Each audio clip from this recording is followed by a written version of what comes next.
देखिए शाइस्ता जो है अपने हाथ में एक तराजू के मानिंद एक लकड़ी को दो गुब्बारे बांधे हुए हैं।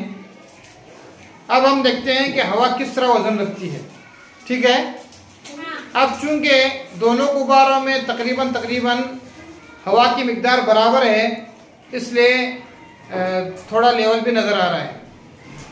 ठीक है, अब हम एक गुब्बारे से हवा खारिज करके देखते हैं।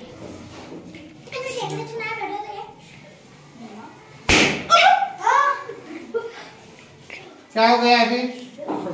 झुक गया नहीं? इस गुब्बारे से हवा खारिज हो गई। समझ में आ रही? हाँ। यानी इसका मतलब है कि जब हवा थी तो दोनों बराबर थे।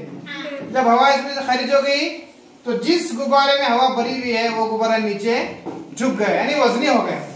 तो इससे मालूम होता है कि हवा वजन रखती है। बोलो, हवा वजन रखती है। जी।